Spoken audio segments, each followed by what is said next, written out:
Welcome to Planning Phase Syndicate. Thank you all so much for joining us tonight. This is episode 74 of our SWOO podcast. Yes, folks, we have 74 episodes in, plus the, 160 X-Wing episodes that you can go back and check out on the channel as well.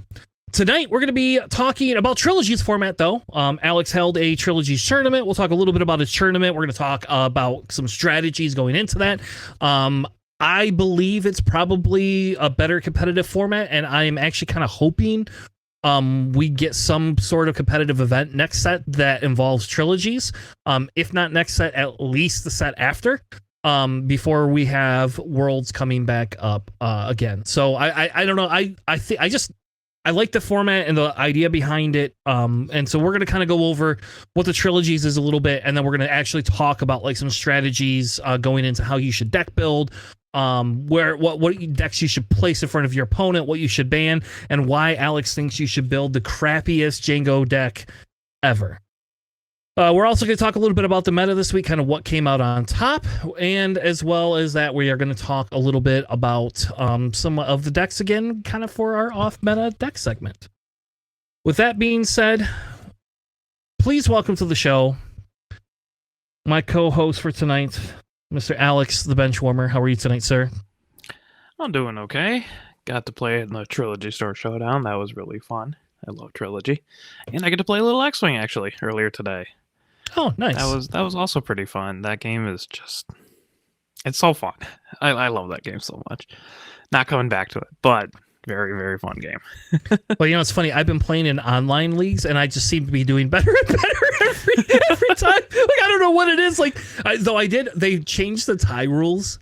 So it's based on how many ship points you kill, and because I'm playing CIS all the time, like, so if you tie, then they count up ship points killed and half points, and like, oh, you got 1 point for that one. I'm sorry, like none of the ships are worth anything, and even Grievous, they moved Grievous to 5 points, but like, even if you can somehow half Grievous, he's still only worth 2 points to you.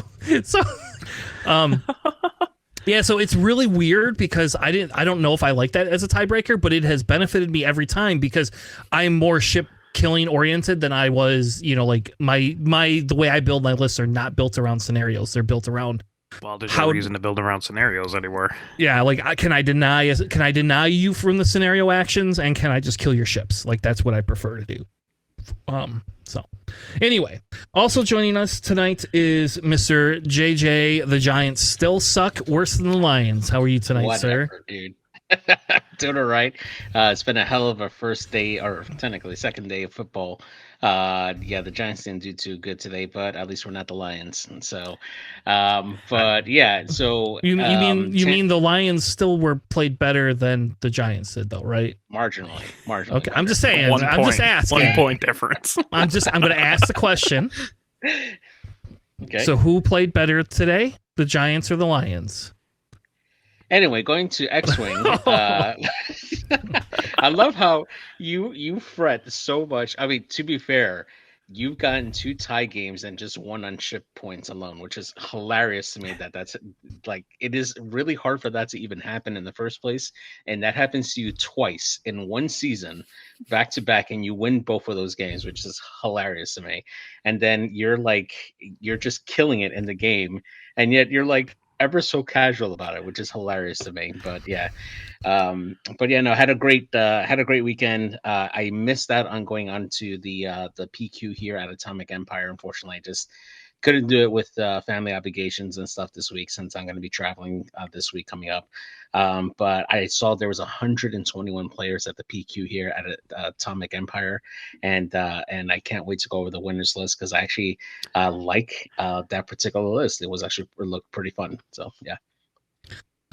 Awesome. So we also have a little bit of podcast news, and I guess we'll kind of get that out of the way before we get rolling. So what we wanted to do, and I'll bring them in a second, but we've talked about how do we expand the podcast? How do we create more content for you guys? And that's kind of one of the big things. So Alex and I are working on getting some games together to try to do some more webcam games, because we never seem to do that. And we said we were going to do it, and then we never did. We did like 3 or 4 of them. So we're going to try to get some of those together for you, so you have some webcam games. especially because I think with some of these crazy lists that are coming out, like I think like it's important to play with some of those lists. And again, I'll pick on, we had a gentleman that brought a Rose, Tico, Nabat Village list, and we did a deck tech with them, and it was really fun to do that deck tech with them. And like, I think it would be fun if like we put that on the table against a Boba Data Vault or something like that, and like stuff like that. So we're going to try to get a little bit more, you know, some of the more things. But with that being said, the reason that we're able to do a little bit more is because we have decided to bring in a fourth person into the fold. Please welcome Sam. I don't have a nickname for you yet, but I will come up with one. Sam, the, what do we call you? Sam, the Thrawn hater? No, you hate the trench hater. There you go. We'll call you the trench hater. True. That deck sucks, man. It is so good that I just, every time I sit against the table, like a little piece of me dies inside, and it doesn't matter what deck I'm on. But yeah, don't worry about it. Here. Or we can, you know, you could be Sam, the Palpatine holder. You know, he's not anymore. He got rid of his Palpatine. He didn't do anything for me. So I did get a Kylo showcase this weekend though. But so anyway, so Sam's joining our show is kind of a third correspondent to kind of help us with we're talking about maybe doing a blog here in the future to help with a little bit of some off-topic content and maybe reduce some of our weekly show down from the 2 to 2.5 hours that we sit and record into one big session, and maybe break it up a little bit more. So Sam has kind of volunteered to come on, help with a little bit of content, and he is officially the youngest one here, and I think he's almost half of the youngest person on this podcast age. Okay, good. So, because Alex, you're 30, you're in your late 30s, right? I will be 35 in like 3 weeks. All right, never mind then. We're not. Sam's a little older than that. Sam's 19, so True. There you go. I was gonna say he doesn't look like he's 14, man. Like, yeah. I mean, okay, half of 35 is more than 14, so yeah, it's 17 and a half, but yeah. So close there. So Alex, we can no longer say the bench warmer is the youngest person on the show anymore. So Did we ever? yes, that was like a thing. Okay. We're the old people here. Like now, Sam's gonna say shit that none of us know what he means. So like bet, like I guess that's a word how that do you people guys say. not get that? I know that one. I don't know why Chris doesn't. I even have teenagers, and none of my teenagers say that. So That's Man, common. we're so cooked. yeah, you know, Oh my god. yeah. This is gonna turn into 3 old men and a young. Never mind. We're not going to go there. Let's keep moving. Yeah. So let's keep. We're going to edit that out. So anyway, well, everybody, welcome Sam to the show. You'll see Sam popping up a little bit more in our Discords, as well as we're going to get Sam access so he can respond to some of the Reddit comments and I guess Facebook maybe. I don't know. Like he actually has a Facebook, so there you go. Like I know there's other people on this podcast that don't have Facebook, so. But anyway. So yeah, so welcome to the team, Sam. We're glad to have you join us for the show. So, and if you don't know, Sam came from a podcast called Too Many Hans, and we still agree with him. There is definitely too many Hans. Until rotation. Yeah, I only own 2 of the showcases. I don't own that 3rd showcase though. Same. And then there'll be too many Falcons after that. The cheapest one? No, I don't have the cheapest one. You don't have Hantu. I don't have Hantu. No. I was going to buy it for Worlds, and then because they had it, and I was like, it's $180. I don't want to spend $180 to play a deck once. But I took it to that PQ and made top 8 right with Han Green, and I was like, all right, well maybe I should buy it. And then somebody bought it, and then it skyrocketed to like 250 or 300 for a while there. So yeah, so that's the one I don't own. I probably won't get it. It's going to rotate out, right? So I don't know what the point of getting it would be. Anyway, so why don't we get into, before we get into our Trilogies discussion, because that's kind of the meat and bones of our talks tonight, let's talk a little bit about this week's PQs. So for Chaos of War, I like seeing some of the things that we have up here. We got a nice little Boba Data Vault there again. I feel like we might end up having to do like a segment on how do you just tech against Boba Data Vault, because nobody seems to be teching against Boba Data Vault, and I think just play Blue Hero. Yeah, you're good. Like I love to play that. Just play Restore. I'm waiting. Like, well, do you? So all right, we'll get to that in a second. We're gonna get to that in a second. But like, I just kind of wonder like why like like you would think people would start teching a little bit harder against Boba, and like I get you could play confiscates, but like it doesn't seem to matter. Boba's still winning a lot of PQs. Notably, there was a PQ in North Carolina that JJ probably should have gone to, and taken my deck, because the winning deck was exactly my deck minus 2 daring raids to a T. Like, not even changed it. Even though I was changing, I'm still changing that deck, and I've added a few other things into it. It's the exact same deck I play, and it took a PQ down. And guess what? It beat in the finals. Yoda. Sam, what did it beat in the finals?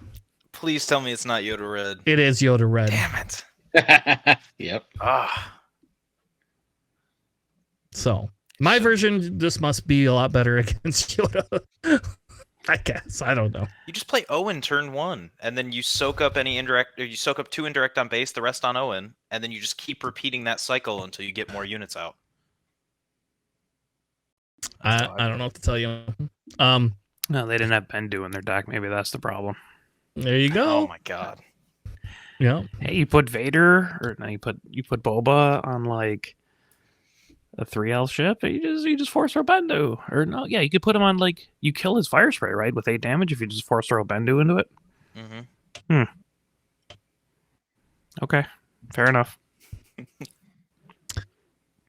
We also seen a Palp Yellow win, which is exciting. I love that Palp Yellow list coming back here. We had another Yoda. Yoda's cropping up a little bit more. Sabine's making a comeback, baby. We got some Sabines. And a Han Dadavolt won a 73-person store showdown. So, like, that is PQ size for a store showdown. Can you imagine going to a store showdown with 73 people in it? Like, I think I would just walk out and be like, you can have my money, I'm done. Like, holy shit. Yeah, right. Yeah. I would like to go to a showdown with 73 people, to be perfectly honest. Sure. I like having a lot more variety to play against. So there was also a limited PQ this weekend. We're not going to get into it. I think after the season, after they've had all their limited PQs, I think we'll talk about it. I think we'll look at some of the results, see if we could do some data mining on it. I don't know if it'll be worth it, because next set's going to be different, right? You know, and we're not going to care as much. But I do think maybe it's worth looking at, especially if we see repeat people kind of make top with it, because I know like those have been very popular. That Texas one had 118 people in it, and the Chicago one had 128 people in it. So I don't know, like it seems to be a lot more popular than we thought it would be, I think, and I think that's kind of like a benefit. That they've talked about, you know, introducing this format into Worlds in some way, shape, or form next year. I guess it's Galactic Championship. They should stop calling it Worlds, because that's not what it is. But Never. Anyway. Seen it. It's fine. Yeah, I'm pretty sure we'll probably be getting a like limited PQ closer to Michigan next set. yeah, which I think is going to be exciting, personally. But that's just me. Like, that's one of the things I have been interested in personally, but we will kind of see as it comes out, if it's still something that other people want. So with that being said, Alex, Sam, JJ, anything else that kind of sticks out about these leaders? Sabine Yellow, eh? Yeah. I want a PQ. That's pretty cool. In a bad village, back-to-back PQs. Mm-hmm. Yeah, and I mean, honestly, Sabine, making the top isn't surprising. You know, she can't really call it a comeback. She's been here for years, and I think she's always going to be a solid bet for making the top. When you say Han Data Vault, are you talking Han 1 Data Vault? Han Data Vault. Oh, never mind. I was way more interested when you said Han Data Vault, and my mind immediately went, "Oh my God, Han 1 Data Vault! I can use my main deck again." And now I'm just like plummeting down. Like, oh. Yeah, I don't think that Han won anything, but I do know that it was up there in the top part. Like, it was 4 or higher 5. up. Yeah. So we aren't going to cover that deck tonight, but I do think that that's something that we could kind of talk about going forward in the future. So if we scroll down a little bit and we look at the archetype, kind of the verses, we were seeing leader breakdown. Han Solo is up there, as well as a Sabine deck, right? That's kind of up there for it. Cad Bane, Quinlan, Boba, Han Solo Yellow, which I don't know what that one is. I don't know if that's supposed to be Han Solo Yellow or if it's just a different Han Solo. Oh, it could be like Han 4, right? There you go. That's probably what it is. Yeah, okay. Han 4. We should actually talk to him and see if he'll switch those up to have the subtext for those leaders' names. With an Anakin and a Vader. I think the bigger breakdown discussion is like the top 8, right? Like Quinlan Vos and Han Solo making 15 out of 15. Like they're making tons of top 8s. And like we thought we were going to see Han Solo Blue kind of go away, right? Like we thought Han Solo Blue was not going to be as big of a thing. And then, now it's coming back. And I think, that's a discussion that we can have, in a little bit, is that something that you just need to be able to beat the Bobas? Do we all need to be running more Han Solo to beat the Bobas? But Mother Talzin having 10, like that's pretty good. Like I'm a little surprised that not any of them has won anything, and I don't know if that just means that people aren't. It's just not able to make it over the hump, or is it just too diverse in that top 8 that the Mother Talzins have a harder time pushing it over the edge? What do you guys think? I mean, a lot of it has to do with their local metal, right? Like, some local metals just have a lot more control. Others are a lot more aggro. So it just really depends, right? And the popularity of the character as well. I mean, you don't see as many people playing, that particular leader as often as you see your Hans, your Sabines, and like Quinlan and stuff. So when you already have a limited pool of players that already specialize in like Talzin, it just becomes that much harder to really be successful. If you don't have a good amount of players that just specialize or try to do that with that leader. So it just depends. I mean, it did win in Utah. They won the PQ in Utah, Talzin Red. Didn't have it on the first slide because it didn't have the icons, but it did win one. I wonder if it's because it hadn't won when I pulled that data. Probably. Maybe that's why. Yeah, but it did win APQ yesterday, actually, in Utah. But yeah, we haven't really... It seems like, well, it won one last week, too, in Winnipeg. So you'll see it intermittently. They've all seemed to be red, which is wonky to me. I like the yellow version more, but that's the personal preference. Yeah, I wonder if the red just is able to be... It's just that force throw garbage that we talked about a million times. Like when you get all your force throws, you just win. So yeah. Unless you're Yoda red, then you only top 8. So hey. I'll throw a little shade over there at the Yoda player that didn't sell me his Pelp showcase. All right, so let's move on to some lists. I kind of wanted to do a few lists that we kind of saw that we were talking about before, kind of like off meta style lists. And Alex brought us a Vader Data Vault a little while ago, and I was like, holy crap, one actually made 4th place in a PAPQ, which I thought was really cool. So I thought, let's talk about this list. So we're going to give Alex, you get to break the list down since this was your baby going into it. Yeah, it's pretty close to my list. There's a couple of cards that I don't have. But yeah, it's I like my Vader Data Vaults. It feels a little palpy. You get the really nice, real slick end game there. So this one is set 1 Vader Data Vault.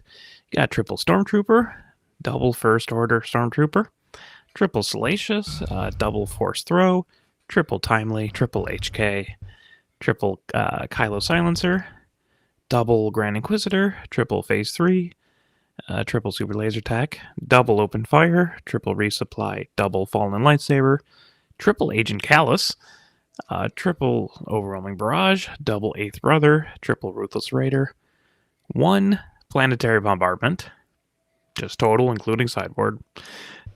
Triple Green Vader, double Maul, triple Red Devastator, triple Reinforcement Walker, double Crate Dragon, and some number of Devastators. I don't know. The QR code is popping up. There are probably at least 2, if not 3. Probably 2. In the side, you got triple Disabling Fang Fighter, triple Pillage, double Bombing Run, and double Off-Aspect Super Laser Blast. I usually just do double Off-Aspect Fell the Dragons, because that usually is enough to take care of it, but I guess if you're at 10 resources, you want to Super Laser Blast the board, that's fine.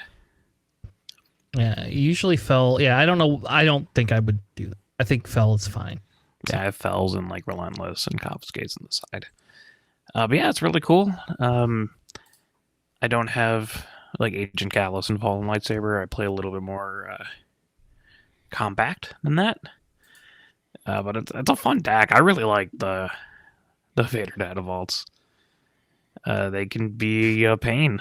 They typically don't do like super lose into a lot of things. It's more like just making sure, hey, you're getting to the end game. That's all that matters. I main board a couple Fang Fighters, and I do triple Resupply Carrier for even more ramp to get Vader out earlier, which because people don't expect it on 6 resources just to flip Vader that turn. Yeah, I think Vader is super fun for this. Yeah, I don't understand what the Fallen Lightsaber is for, other than I could see it as a one-off type thing, maybe, if you really want just like a cheeky play, but like you're not putting it on your Grand Inquisitor, you know? Like you can. Yeah. Sure, but you're not. Like who? Yeah, I don't see in this particular deck the Fallen Lightsabers doing too much. I have double Craving Power in my deck just for a little bit more extra oomph. But yeah, I mean, like, I also didn't get 4th at a PQ with that deck, so maybe they're right. And I almost always think that maybe that planetary would come out and go on the side too. I'm a little or have more than just one of them across your 80 cards, 70 cards, right? Like, yeah, and I think instead of those Fallen Lightsabers, I'd rather have Disabling Fang Fighters. I think that's just like, I don't know. Maybe it's just the boba in me that says you need this for other decks. Like, I don't. If you're running red, I don't know why you wouldn't run that. And it's a unit that can trade into something else. And technically, you could like timely it in if you had 4 resources. You know. Yeah, I main deck 2 of those, and like I do the triple Black Sun just because I respect space. And this one kind of doesn't. No, and I almost feel like you don't need the phase 3 troopers. You could just have the Black Suns in their place, right? Like, you want to pull the phase 3s as well when you play Vader. I like the guess. phase 3s. Oh, slight side tangent. I was playing my Vader deck against the Rex droid manufacturer deck, and they had like R2D2, C3PO, like the Ewoks, and all these things, and I just drop a phase 3, and I'm like, cool, I'm glad all your guys have 1 attack. and he just couldn't get through it. And then I'm just like, Craving Power. I blow up your Rex. Now try to get through the other stuff.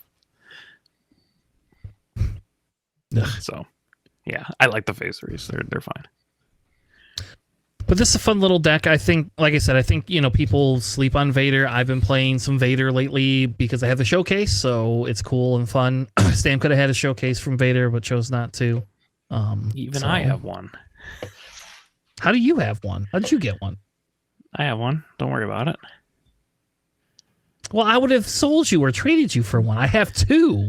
Yeah, what if I didn't have to pay or trade anything for it? Well, I would say that you stole it then. So, and thank you for not stealing it from me. So, what, you guys on the West Coast don't pink slip your showcases? Come on.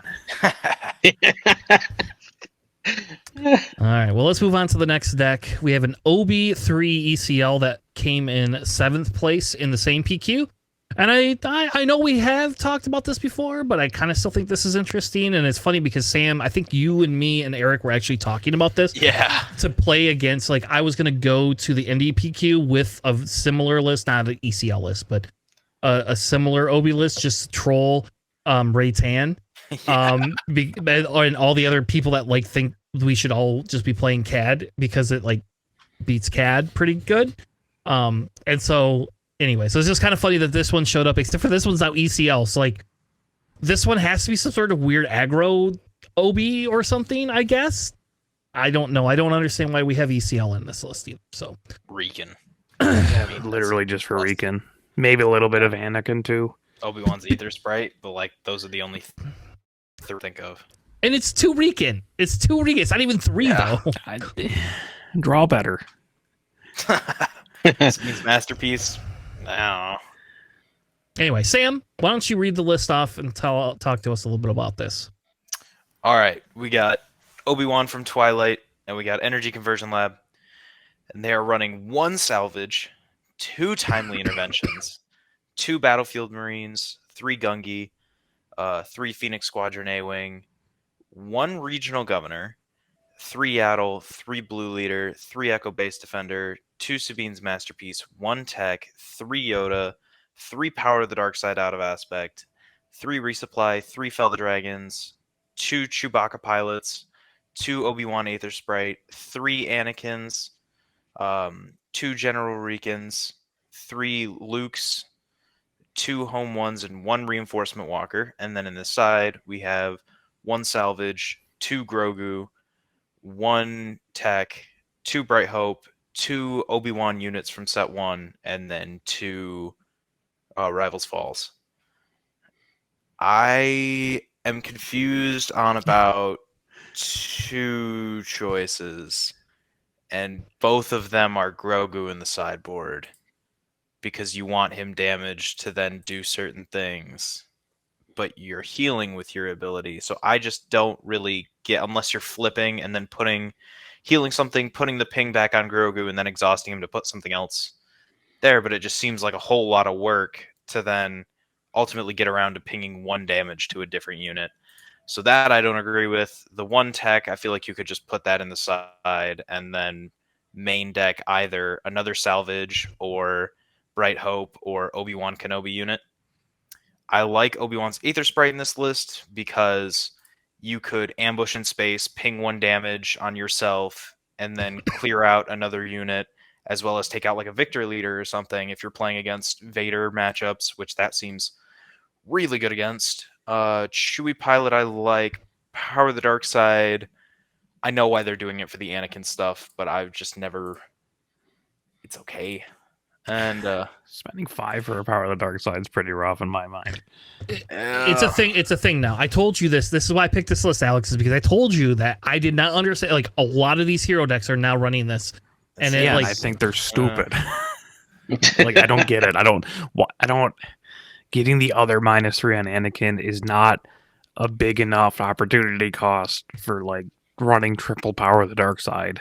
They have to spend 5 for in the deck. if you ECL and you -3/-3 and you -3/-3 something else, you have the possibility to triple kill.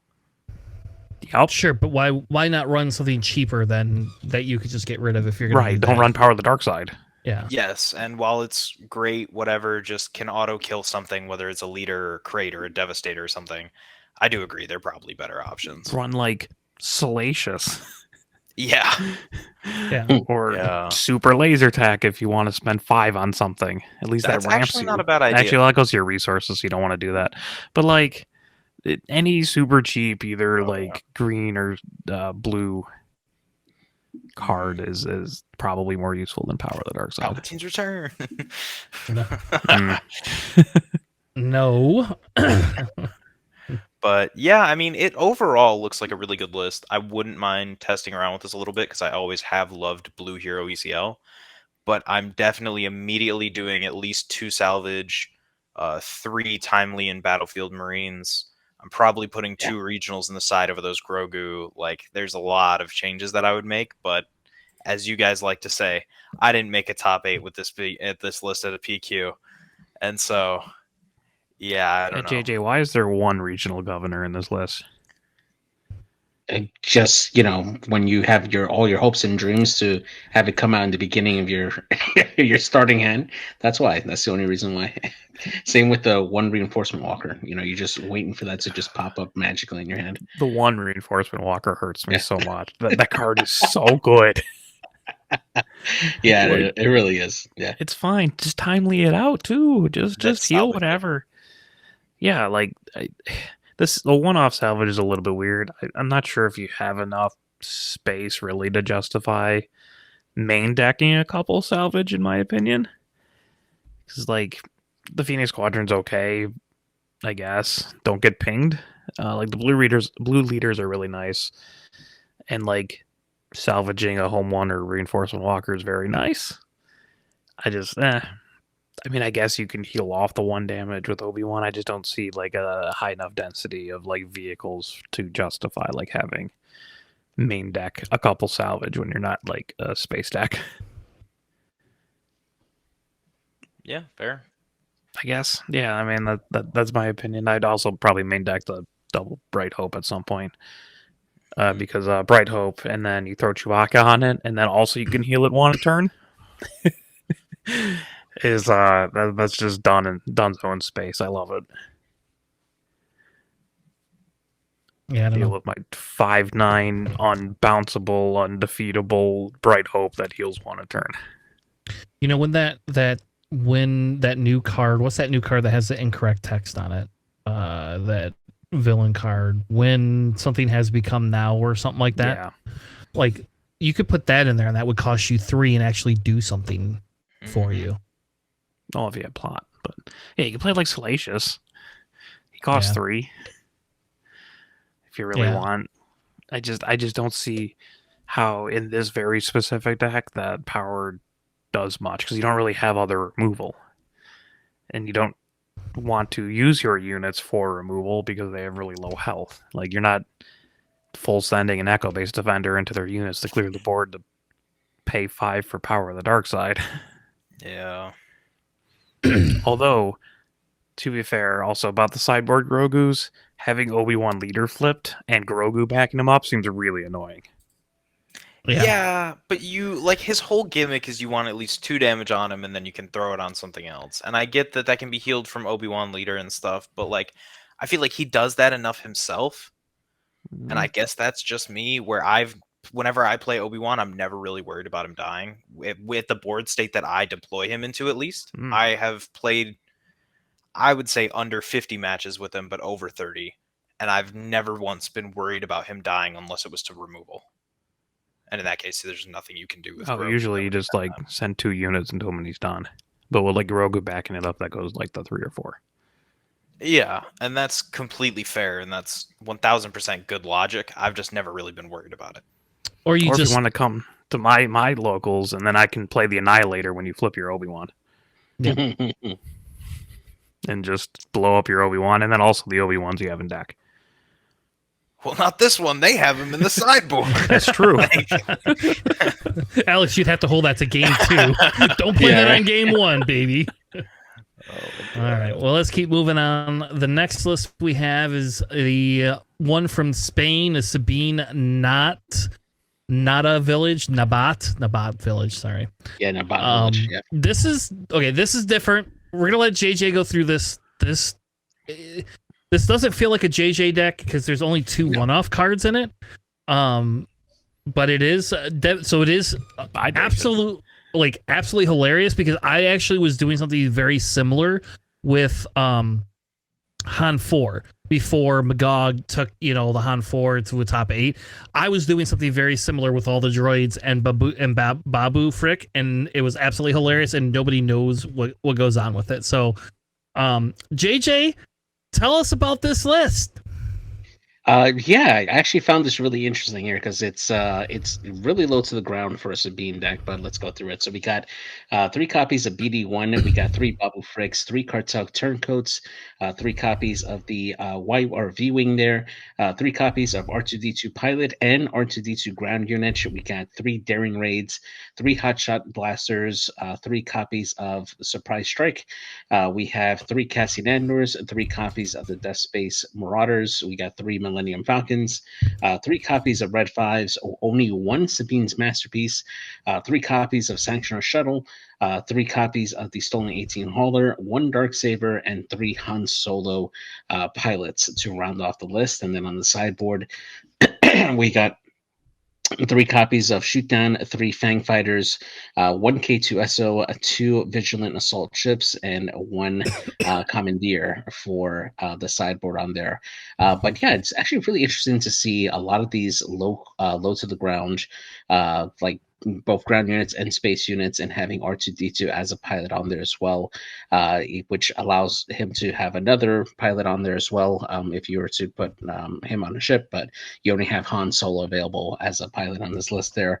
But you're able to play a lot of units out of your hand, especially if you manage to draw all your 1 costs onto your hand on that first round, and being able to put out a lot of units early, even though they're not doing a ton of damage individually, having that huge presence on the board early on is really good, because it allows you to put pressure on your opponent to try to counter that as much as possible. I do feel like this deck does kind of stall out after a bit if you're playing against that control, but still having a lot of cheap units that can hit the base really quick can definitely be really nice. And you got a lot of buffs between the Hotshot Blaster and the Surprise Strikes, which help buff those attacks, is really good. And then you can also smuggle in Cassian whenever you need to, and you have the Daring Raids, which do those 2 damage pings whenever you need to as well. So a very versatile list, like it a lot. So JJ, do you know what Babu does? No, I don't actually. Oh, as an action, you can attack with a droid, but you swap the health. Like you could use the health as the attack instead of, which is why it has like all those R2D2s and everything in there, because they swing for 4 instead of 1. So, question on that, right? The interaction with the R2D2 pilot. If you put it on a ship, does it count then at that point as a droid? Okay, that's what I want to know. Not unless the ship itself is a droid. Okay. I don't think we have droid ships in Hero. Yeah, probably not. That'd be kind of strange. We have a few neutral ones. Vulture? Oh, I guess, yeah, that's neutral. But that's also a 2/2, right? So, like... Yeah. And then it gets buffed on its attack rather than... You don't want to swap those. Yeah. But yeah, like, if you draw Babu, that deck becomes a lot more scary. The Bob, baby. Don't just kill Babu. Okay. So I have to ask a question. Like, the 2 things, like, point out, like, A, how the heck do you draw cards? That's the first question I always have. Like, this deck has no, like, card draw at all. But, like, you could literally get rid of Sabine's Masterpiece and the Darksaber for Boshek, because the only 2 cost cards are Surprise Strike. And Alex, you're the only person ever that would draw those 2. And like, that's it. Other than that, like, Boshek would hit every single time, almost. Like, why not run Boshek in this deck? Like, I think that's... Because people forget Boshek exists. I'm going to test with this. I like this list a lot. Like, Boshek helps with card draw. Boshek gets rid of the... You know, like, you don't... I guess the one off Darksaber, I get why you have it. But there's no like, Sabine units in here either. So, like, it's all 1-cost units. And the Darksaber literally only goes on Sabine Leader, or else you're paying 6 for it, which you're not doing. Yeah, so, like, I feel that you could just get rid of the Darksaber and the Sabine's Masterpiece and put 2 Bosheks in. That would be a simple switch for me, and I like it already. Like, and I'm not super sold on that Death Skirmisher in there. I personally feel like you could swap in those Mining Guild ties as well to help with card draw. But you can swap in Red 3 if you want all your guys to have Raid 1. Oh, you could do that too. Yeah, because if you swing with Babu, you just replace that with their health, but you still get the Raid 1, right? So you can swing even harder. Yeah, but that... well, yeah, it does because they are rebels, so okay, yeah. He's cooking. I like that. I like that a lot. I mean, you don't get it off BD, but, like, most other things are... I mean, how do people just not know, I'm going to kill Babu? Like, do we just play too much Control, Alex? Like, it's Star Wars Unlimited. You don't kill the other person's units. You attack their base. You don't kill a 1/4 for 1. Like, who cares about that? The first time you swing with R2D2 for 4 damage, I'm killing that stupid-ass droid. Like, I don't care what it takes. Also, Tanner, the Red 3 is just the heroic aspect. It's not Rebel specific. Oh, it's not? Oh, well, then Yeah.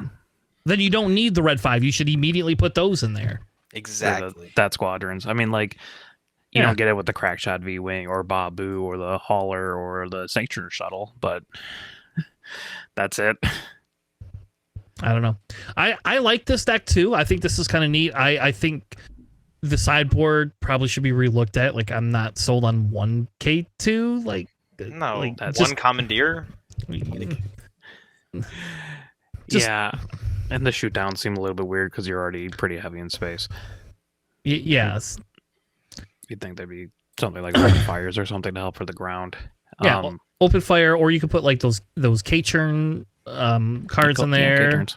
That's fair. I mean, like that with a Falcon, you play a Falcon with turn 1, swing in, or turn 2, swing in. Next turn you play the K-churn. Like I don't know. I think that's a better card than shoot, at least for this deck. Because this deck's you're not trying to kill their units, I'm assuming. Yeah, I mean, I get the shoot downs are probably to clear the way for this guy so you can, like, do stuff, but I mean, you're an aggro deck. You probably don't need that as much. Just But swap. yeah, swap I'd probably out the- cut, like, oh, sorry. I'd say swap out the surprise strikes for breaking ins then. There you go. Problem solved.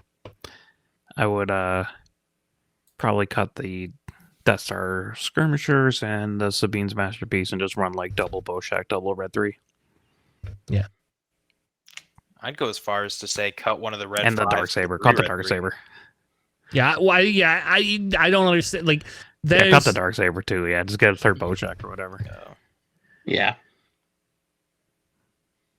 I don't But know. people forgot red 3 exists because they saw red 5, and that's a bigger number, so it's better. Well, my assumption is they want it to be able to take care of some of the units that. Onto. It is better into other aggro as well. So like And that's that any part I leader, get. right? So Mhm. it could tap down leaders too. It's any unit, which I respect.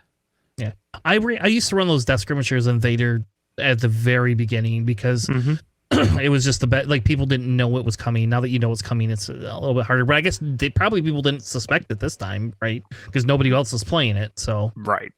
I own 3 hyper foils of that card. So like it works for me. I feel like putting this deck together just to play this deck because I might do that for locals. This seems really fun. Like just a fun deck to play. Alright. You do that, and then I will build the Rose deck.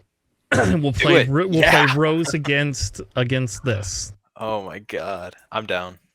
That does seem like fun, though. Not for nothing. All right, let's move on to the last list. And it's an Iden Red list. We're going to talk about this list. It came in 20th in the North Carolina PQ. So normally we would not go that far down, but it did have a positive record of 5-2. It was 5-2. So it's not like it did horrible. It's just it's a little bit farther down, but it's a control deck with some interesting takes in it. So I thought it would be good to talk a little bit about this because I just wonder why you're not running Pre-Vizsla in this type of a deck. But this has 2 repair, 1 restock, which is a shame. It should always have 2. 3 Dr. Pershings, 2 entrenched, 3 merciless contest, 3 mission briefings for more card 3 draw. draw 2. Yep. Whoa! It says choose a person too. If you mill them out, you can actually just Choose them to damage do it. to them. Yeah, just do 6 damage to them for 3. That's disgusting. That's hilarious. You're welcome for that the other use of mission briefing. All right, I need that in my trench deck now. So there you go. It's new trench deck tech, baby. Pay We're- 5. we're You draw paying 2, opponent. Yep. We're gonna pay 5. It's a new. It's like that's cheaper than some of the removal we have. So there you go. Yeah, your opponent draws 2, or I can no glorium. Yeah. 3 open fire, 3 power of the dark side, 3 perilous positions, 3 fell the dragons, 2 some of the search your feelings. I'm gonna be sad when that card goes away. 3 takedowns, 3 vigilance, 3 bombing runs, 3 no glories, 1 rivals fall, 3 super laser blasts, 3 avenger, and 3 of the crate dragons. In the side, 2 confiscates, so no fang fighters, I guess, or powers, power failures, 2 more restocks, 1 should be in the main board, 2 making openings, 2 cham, 1 Vanquish and another Rival's Fall. This is the weirdest control deck I've ever seen. Like it says, I'm going to play no units and control your board, and then I'm just going to hope that I can stick my 2 units or my 6 units at the end of the game and win. So, so I've played against this style list quite a bit in my area, and it is very much control, and it does have a mill aspect quite a bit, especially with vigilance. I've had even paying out aspect for it. I've had opponents always go for the discards on that, and essentially what they do is that they just form a wall of you're not going to like put enough damage into my base. I'm going to kill every unit that comes up there, and I'm going to restock and bring out my kill cards again as much as possible, and then I will win once I get out my Avenger or my Crate Dragon, and you have to be able to deal with it. If you don't have control cards of your own, they're just going to go straight into your base, and there's something you can do about it. So it's these games always go to time from what I've seen. I don't think I've ever seen like a game with this type of deck ever go to like a third game. The time it takes for you to go through it, but that's essentially the game plan for this type of deck is just continuously negating your opponent's ability to have any sort of board presence, even if you're not putting out anything on your own. And there's a lot of passing, a lot of reaction like play for this particular style deck, and yeah, that's about it. I don't know. It seems like you could just run Iden Data Vault and feel better. Yeah. And there's no Annihilators. I was going to say, do you think people will eventually realize that Annihilators are just the better version of Avengers, and you just might as well, if you're going for a really hard control, you might as well just run Annihilators instead of Avengers? Yep. Somebody will figure it out eventually. It'll happen. I did. Beat this? Huh? Does Trench beat this? Yes. Oh, yeah. 100%. Hands down. Oh, yeah. Even post sideboard when they put the Oh, yeah. restock? It does not. It does not lose to other control decks. But see, you're trying to hard control the 9 units that they're putting down, so are you guys just... Because they're doing the exact same thing you guys are. This seems like exactly I can like dig a deeper Trench than deck. they can. Because Yeah. Trench discards cards to draw. Yeah, but So then I can can't dig they deeper for heal? Vigilance. And also, I put a restock in my resource row, and I have tech, so I can just do whatever I want and always have infinite... I can mill out your restocks before you can mill out my restocks, because you can't hit my restock because it's in a resource row. And I I could play Bazines Bounty and hunters. strip. Yeah, I I could can see strip. them. I could strip You- your deck with my Bazines. And if you mill my Vigilance, I have triple Bounty Hunter crew to bring them back. And also, I have Trench that I can just keep bringing out. Yeah, because the biggest issue is they have no low-cost units outside of Dr. Pershing, so they have no insulation against other control decks for Avenger or Crate Dragon. Period. That's it. Like, and they can't play. They're not going to be able to play multiple of those. Like, if this deck is doing nothing against my Trench deck, which does nothing, I'm literally going to wait until you play that first Crate Dragon, and I'm going to take the 12 damage to base, and I'm going to drop an Annihilator, and I'm going to annihilate your Crate Dragon, and you better hope to God that you have a way to pull one out of your resource row, because otherwise you can have the 12 damage, whatever. And you, by the way, And right. you and can't when you kill Avenger it. the Annihilator, Yeah. then I annihilate all your Avengers out of your deck. Yeah, so like, I don't know. Like, you're going to lose your Crate Dragons probably at minimum. Like, I'm not gonna annihilate your Avenger unless I've done that to your Crate Dragons. Just not gonna. I won't play. I will literally just sit there and hold that. What this deck turns into against Trench is gonna hold 20 cards, and Iden's gonna hold 20 cards, and then Trench is going to go, I'm going to restock a restock and a vigilance, and I'm just going to have 2 cards in my deck and never let you mill the other 2 cards, and I'm just going to draw them every turn, and I'm going to wait until you basically can't do anything, and then I'm going to put them back down, and I'm going to just keep doing that. That's what we do. I think my Iden deck beats this too, by the way. And then we call a judge for slow play, for the love of God. Yeah, They're the ones that are slow. They're the ones that are slow. I'm interacting every turn. Yeah. The Chams also seem a little bit out of place in the sideboard, though, if we get back to the deck. Yeah. I mean, Yeah. I guess you do want to be on the level playing field as people ramping, but like I don't. He's obviously teching against control. That's what that's for. That's for those Idens and Kiras. That's what he's doing. Which you have 3 no glories. Just steal their super laser tech that they don't know how to kill now. Yeah. Right. Like the only thing that can kill it is a pelt deck. Outside of that, like what are you doing? Yeah. If you have Pershing and a super laser tech at the same time or whatever. All right, fair enough, I guess, yeah. But if you play a Pershing, I'm just gonna kill it. If I'm playing any other control deck, I'm just gonna kill your Pershing. So the sideboard is designed for control. I don't know how this beats aggro because there's no top targets in here. I mean, you have repair, I guess. I guess repair is 3, and it's 3. Has the heal itself, right? True. So you can heal. I do think this loses the like space aggro because you can just go wider in like faders and stuff like that. I feel because it's not like you have a mass kill other than like super laser attack, right? Like you don't have. Yep, and Vader's sideboard like disruptive burst. I mean, don't do that, but like. Yeah, Vader's sideboard has Bazines in it, so I could just Bazine your bombing run. You know, like. It's gonna just get rid recover from the fact that you have bombing run. I don't know. I mean, it's cool. It's just it's fine. It's fine. There you go, Sam. Bring this. We're gonna scrap our last plan. Bring this. I'm gonna bring Trench on Wednesday. Never gonna happen. Do it. Bring this. Don't you have an Ident showcase now? So. Yeah, I have an Iden showcase, but there's no way that I ever want to build an Iden list after what happened to me in the top 8. Yeah, definitely not going to happen. I don't know. All right, I do. Long story short, that is still a cool deck. I wanted to kind of go through that just because I thought it was interesting that this deck kind of made it up there, and like this is obviously somebody's like pet deck with the mission briefings in there.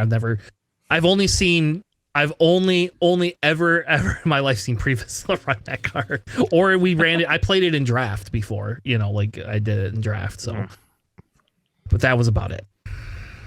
So, hey, but you can do 6 damage to your opponent once you mill them out. You can if you hold that card long enough. I mean, I guess it's like an easier way than playing Deathmark, right? Or if you top deck it, I mean, sure, it might be great in that one specific situation, top decking it, but like. Well, now they need a tech now, so that they need one other restock and a tech. Actually, they do need a tech. That'd be better than the Chams in the sideboard. If they're really worried about control, you just had a tech. That helps. Even 2 techs just to be safe if you're going against control, because I don't want you to mill my only. You got triple restock. You should. You're fine. Eventually hit your tech. You also have Search Your Feelings, right? So you can just get the tech whenever you want. True. I didn't think about that. Yeah, a lot of times I will do that is. When they've tapped out, I will actually search for a tech if I'm in control of the game and just so I can resource it next turn. That way I'm always guaranteed it. Sometimes I'll search feelings for a restock and then I have that. There's and then actually a lot of thought that goes into this trench deck. It's very difficult to play because you have to think of lines like that. Why did the red blue hero player join the hard control podcast? Like, why did I think this was JJ doesn't play hard control. Yeah, JJ plays Thrawn. Oh my god. JJ wanted to play Trench. JJ was going to play Trench at one point. I was. All right, well, let's move on. We've had enough Trench talk, we've had enough Trench talk for now. I promise you our next segment will be mostly Trench free. I wanted to do a discussion on Trilogies, and it's not just because Alex is very excited about Trilogies, but we haven't done an Academy training discussion in a while, and I was like, let's do something fun, and Alex is like, hey, can we do like a tech for a Trilogies tech? And I was like, yeah, that actually sounds good. I haven't heard anyone talk about it yet, so... No, I did a Google search, and I think there's one other video that has anything with strategy in it. Other than that, everything else is just telling us about the format. So I said, hey, you got your wish. Let's do an Academy training where we talk about Trilogies. So this is our strategy discussion for our Trilogies format. I have thrown some slides together to try to give you a visual. For those of you listening to the podcast, you will have to go. Actually, I guess I will build this into a separate doc tomorrow. That's maybe what I'll do. Maybe I'll build this into a separate doc that you can reference later on. But I'll be honest, like the slides are not gonna it's really the audio you want. Like you want the discussion that we're going to have around this. And the reason I want to do this is because FFG has not officially stated that this is going to be like a big format. They want us to try this out, and I really would like local stores to really try to push some of this type of stuff to test this so that we could provide feedback to FFG. And I'll happily provide it back. If you guys want to test it and you don't feel comfortable emailing FFG, or if you think, hey, they're going to ignore me, send it to planningphasesyndicate@gmail.com. I will get it to Jack. I know Jack from the Destiny days, and I talked with Jack a little bit, about different things from FFG. And like, I will happily pass on this information, and I guarantee you they are looking for data. Especially because you can play Boba and Django in this format. So people should be excited. And Han DJ. And that's actually a discussion I wanted to have with you towards the end of it anyway. Should you even be playing Han 1 DJ when everybody can just force throw you and it doesn't matter what your DJ does? Like, oh, no, you sold my resource, but you have no cards in hand. So I don't know. They force throw you once. Okay. Force throw you once. Okay. Because well, it's not their deck. The other deck probably doesn't have force throw, right? That seems like something you'd run 3 of in a deck. Yeah, that's very true. You would definitely not have it in the other deck. So, but anyway, long story short is we were very excited to start testing trilogies, and we haven't seen a lot of people testing it. And maybe trilogies, maybe that's something we do a video. Maybe we do like we play each other trilogy format. We could do like a tournament, just the 4 of us. And yeah. Well, you didn't win your trilogies tournament, Alex. So I'm not for that. I did. You did not. You came in second. You did not win. You came in second. Every single stat line was exactly the same, win percentages, and I won the head-to-head. So we all just collectively decided that I won. Okay, well, so you cheated and won. Okay, I got it. Literally all the math was exactly the same, but I won the head-to-head. I don't know why it put me in second. It literally makes no sense. Yeah, I don't know either. I had to look it up because I was like, all right, I want to see if Alex won and if they posted lists in there. I blame his last name being alphabetically higher than mine. That's the only thing I can think of. Well, we could probably message Bailey and actually ask them if we wanted to. Yeah, because like it was... Every single thing was exactly the same. We had the same amount of wins, same losses, same percentages of everything. Everything was exactly the same. And I won the head-to-head matchup when we played. I don't know why it put me in second. That literally makes no sense. All right. Well, I whatever have a champion card that says I've gotten first. Okay. All right. Well, just... We'll table that discussion for another day. But Alex was very, very excited, and I am very excited too. I almost drove to the east side of the state to come play with you guys this weekend, but I had a few other things the wife wanted me to tackle, and so I didn't know if I could be gone every week. I can't be gone every weekend playing cards. Don't get married, folks. All right, so basically our agenda tonight is to kind of talk about what decks you should be building, right? Like, so we're going to talk a little bit. We're not going to tell you the deck to build, right? That's not the goal of this. We want to talk about the deck building process.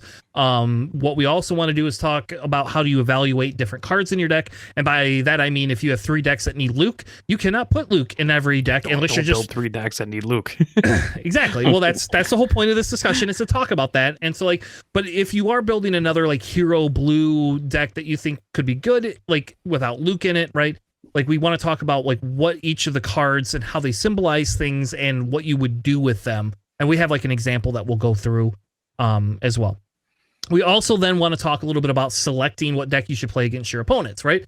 That's pretty big because they're going to get to ban 1, and there's going to be discussions about what you should be doing. Should you run, like a Django deck and a Boba and a Han 1? Like, what are they going to ban? Well, I'm banning the Django deck is what I'm banning, and you can play your Han 1 and you can play your Boba deck, and I'll hopefully beat you. And, but anyway, we want to talk about how you present your deck. Like, if you win the roll-off, if you don't win the roll-off, who's going to be playing what, and that type of a thing.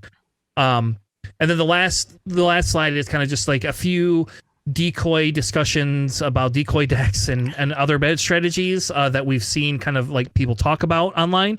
There is a KTOD thread, by the way. Just so you know, that has some trilogy stuff. It doesn't have a lot in it, and I believe there's a trilogies thread in the main Star Wars Unlimited Discord as well.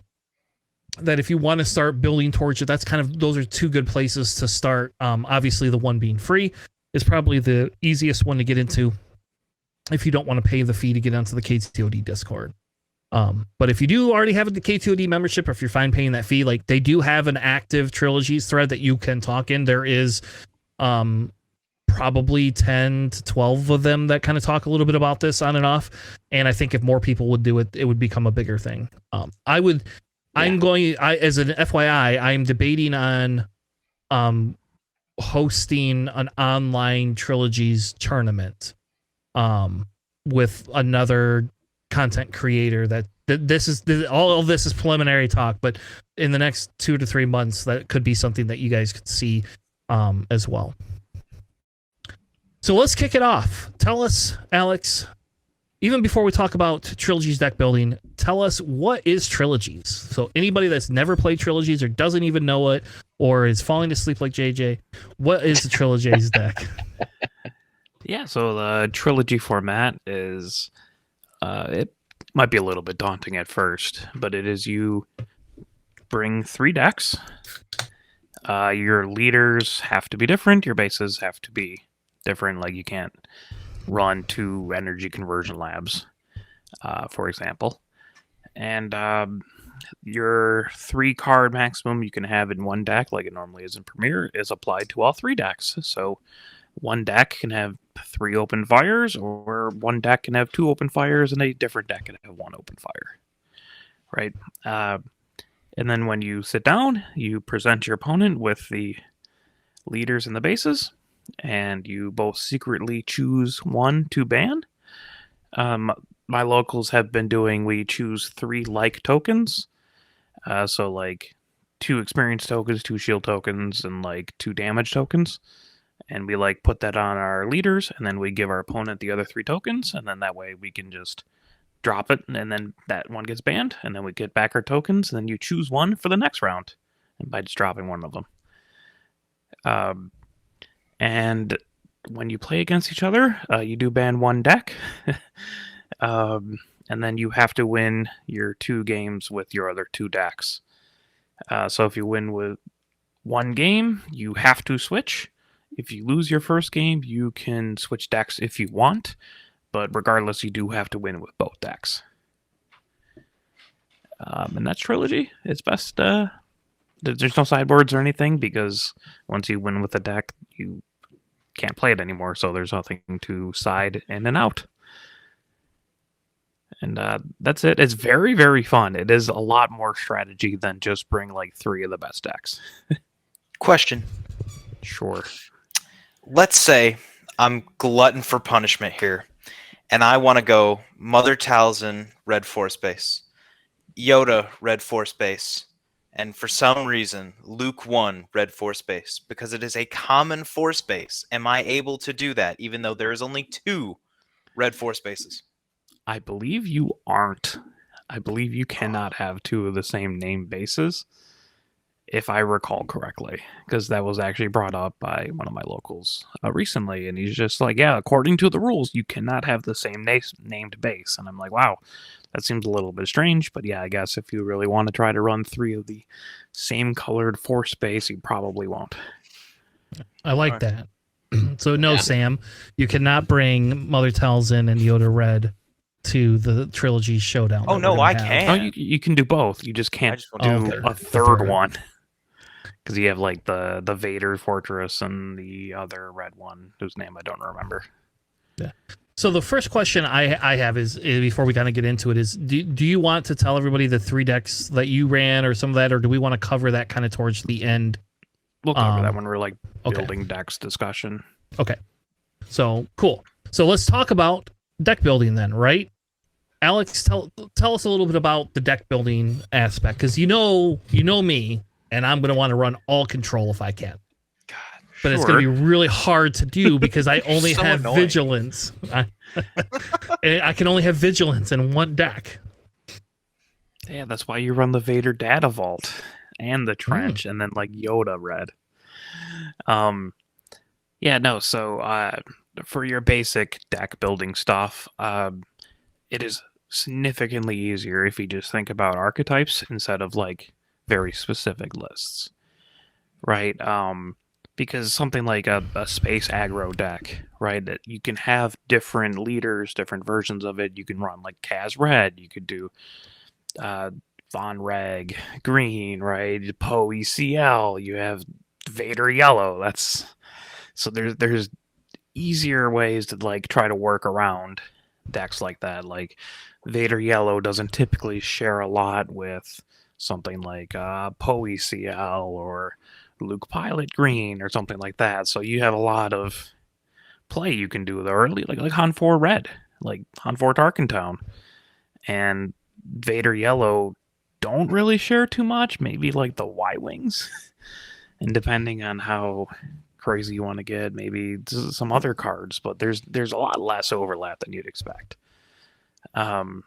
So it's much easier to think about it that way. Or like, hey, I want to do like a soft control. So you have like a Kira Data Vault, and you have Yoda Red, right? And you have Vader Data Vault, right? Like Vader Data Vault and or Boba Data Vault, right? Like they're all like relatively soft control kind of stuff. So like you can think of those first before you're just like, I want to play Anakin Colossus, and like also I want to do like Han 2 Blue, because those are decks that I played a lot and they have too much overlap for that kind of stuff. But you can do other mid-range killers like that. So that's that's the easiest way of like starting to build, and then you can go into the more deep things. Do you guys have any like comments or questions before I go on to like some more stuff? Yeah, I More think choices. Yeah, I think the big thing is people need to understand like you're not playing just your pack decks. You're playing stuff that you're comfortable with, but like I agree. I think it's better, and we'll talk a little bit later, I think, about, like should you run too hard control or too aggro? I mean, I think the hard control is really hard to put together, like for two of them. I don't think that exists very easily. I mean, you could try and run a hero version of hard control. I just don't think it works that well.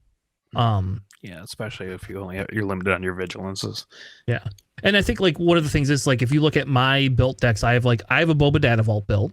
I have a Kaz Blue built, which has no overlap whatsoever. Yeah. I also have a Vader Yellow built that has almost no overlap with either of them and could probably be tweaked. And now in my bag upstairs, I have 3 of those decks. But I feel like I would want to run a Kylo Tarkentown and a Trench one, and then find some other sort of negative play experience deck to play. So we're gonna Jango. All right, there we go. So I can run Jango. Yoda's not a negative play experience though. I don't think I've never had anyone want to play against that deck, including you. I will. Who just complained about it the other day. I'll play against that Yoda. That's no problem. Well, yeah, of course, when you're running hard control, maybe, but yeah. But like, okay, so like when we're talking about decks and the flexibility and things like that, I think that's like the important thing, right? Is like the color piece is like understanding that like you don't if you're looking at the control piece, you do not want to build 3 hard control decks. It's just not going to work. Like no matter what you want it to do, it's just not going to work, But you can give somebody the negative play experience of a very hard control deck and 2 like hard aggro decks, right? Like, do you want to lose to Vader? Do you want to lose to Boba? Am I too out of line for thinking that you could build 3 double aspect decks and just take the best cards in each aspect and then run that as a double, whether it's Data Vault, Colossus, and just like do the crazy bases with it? That'll work better. Like Yoda Blue. I can mill people out with Yoda Blue. Not always, it's not great, sure. But I usually have some pretty good success with that. And then I could do something like Han 1 Yellow, sure, because that deck's going to get banned immediately because, yes, people don't want to play DJ. Yes, people don't want to do whatever. And while it is, as you were saying, whatever about the Force Throw, people are most likely going to ban that if they sit down against Yoda Blue, Han Yellow, and like you were saying, like Kylo Tarkentown or like a Cassian. It depends on what I bring. Yeah. Yeah, it really depends on what my decks are. Which is a good segment because, or segue, I guess, because you guys were talking about like one of my other really big points is doubling up on certain decks can be very beneficial.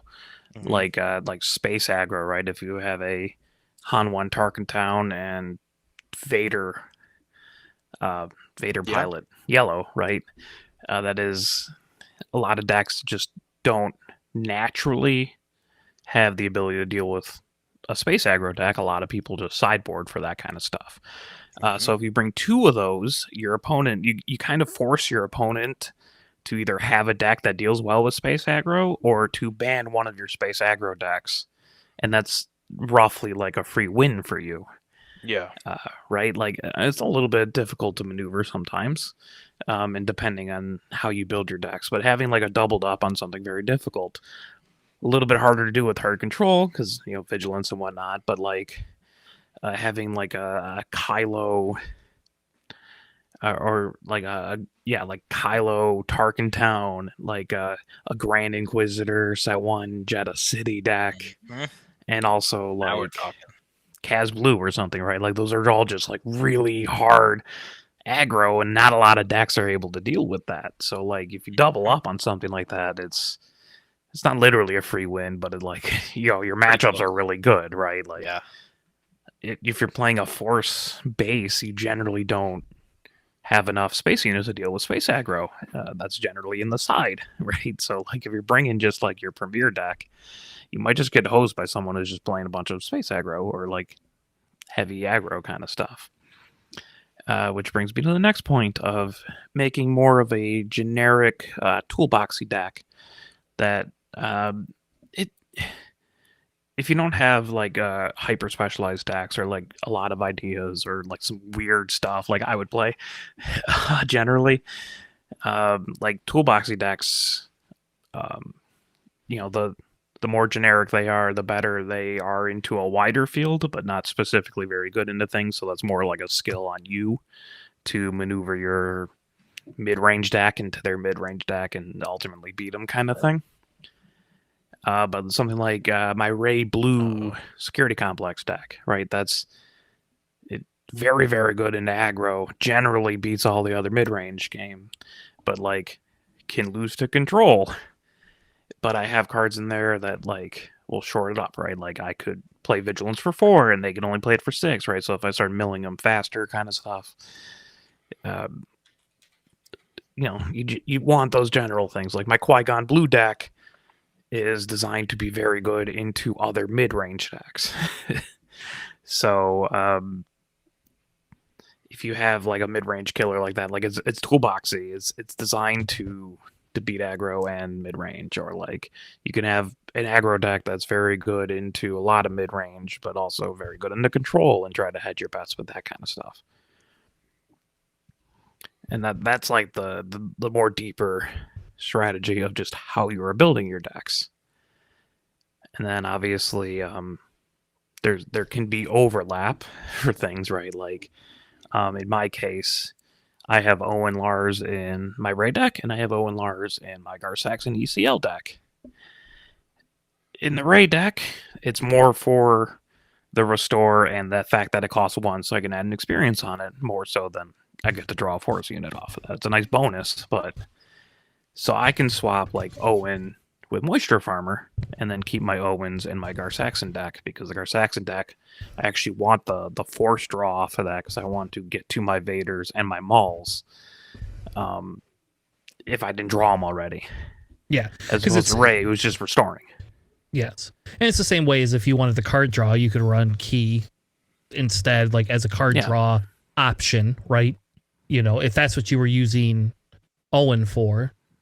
Right. Or I guess in Villain, Search Your Feelings would be kind of comparable. Or even if you want a 1-cost option, something like Recruit, where you go 5 cards into your deck and pull 1 card, is like a rough substitute for it. You don't get a body out of it, but having different roles for different cards, you just have to evaluate, like, why do I have Owen in this? Because I want the force draw? Okay, then I don't bring another deck that needs Owen to draw my force cards. But if I have Owen in there for the restore and one of them's for a force draw, like the example I just gave, like then I can swap out a Moisture Farmer. Does it suck that I don't get to draw another force card when my Owen died? Yeah. But like, Moisture Farmer is mostly there for the restore and the fact that I can pump it with Ray. Yeah, and I think a lot of people don't like. You think, oh my gosh, like I'm missing this really important card in this deck, but I think in this format, everybody is right. You cannot put overwhelming barrage in every deck. It just does not exist. Like that cannot happen unless you're just putting one of in every one of your decks. And Right. That's why you have to evaluate what that card role, what your overlapping cards are. You have to evaluate what role they play into your deck. You know, sometimes it's just like, hey, do I want the waylays just to move things out of the way? Am I playing a hero deck? Sure, I'll just take Spare the Target, which does functionally the same thing. I just can't bounce my own units. But if I want to just bounce my opponent's units and I'm playing hero, I might as well just run Spare the Target over Waylay and save the Waylays for my other yellow deck. Or for Craving Power and Overwhelming Barrage, am I doing the Overwhelming Barrage to generally just clear out a wide field? Or am I doing it just to like pump a unit and then do a lot of damage to one big thing? If it's like one big thing, then you want the Craving Powers. Probably like a Vader yellow, like Vader Pilot yellow, I feel like would want the... If you had to sub out the Overwhelming Barrages, I think Craving Power makes more sense in Vader to just blow up something that's in the way as opposed to like wipe their entire board, because you probably don't need that as much in Vader. The OBs are better because it gives you the flexibility, but like the Craving Power is just enough to close to functionally do the same thing, and then you can save the OBs for another deck. Does that all make sense? yes, yeah, I think so. I think one of the other things too, like, you know, the other example you had given was like Waylays and Spare the Targets, right? Like Spare the Target costs exactly the same, except for it collects a bounty that you just don't give a shit about or crap about because, you know, like, unless, I guess it is nice when they have a bounty ship, right? Like that is kind of nice, but it's not something you count on. And like you're not playing it to bounce their bounties. Yeah. You know, and the reason people run Waylay, right, is because it's a single aspect, so it could go in any deck. But if you're building a hero deck anyway, why not save your Waylay? And I think that's kind of like the key here is if you need to save that card, save the bloody card that's neutral for the other deck that you can't get Spare the Target in because you don't want to pay 5 for Spare the Target. At least I don't. Like, yeah. I mean, I don't know. People are paying 5 for Power of the Dark Side, so who knows? Maybe people will pay 5 for that too. So that's like the idea in like just me building decks. Do you guys have like any comments or something about just what decks you are building before we get to like the banning and the choosing your decks aspect? I mean, every time I go to Trilogy, I make sure that at least only one color overlaps. Like I always like to make it so that it's only ever one color, and in the instance that I have for my main 3 Trilogy decks, it's just red. And one of them's red hero, one of them's red villainy. So that I can take the best of whatever different pieces I'm choosing, whether it's blue hero to blue villainy or whatever else it is, and I'm picking what I want. So I don't know. Like I just always try and make that a key point every time I build a Trilogy deck, whether it pigeonholes me with the leaders that I really want, or it pigeonholes me with the colors that I really want. It's giving me something that I do really want. But I mean, like, what I noticed in one of my things is Trench, Colossus, you know, blue yellow villainy. My Kaz blue, just 30 health blue base. That's also blue yellow hero, and my Qui-Gon blue force base. They're all blue yellow decks. None of them share any cards overlapping in Trilogy at all without me modifying it. Like you can, there's a lot of space actually you can do if you like. I mean, they're very niche decks, right? Like Trench Hard Control is very niche. Kaz Blue uses a bunch of blue cards that no other people are using because they're bad. Like you don't want those; they have the drawbacks, right? No one's putting Corporate Defense Shuttle in anything that's not a Kaz deck. Yeah.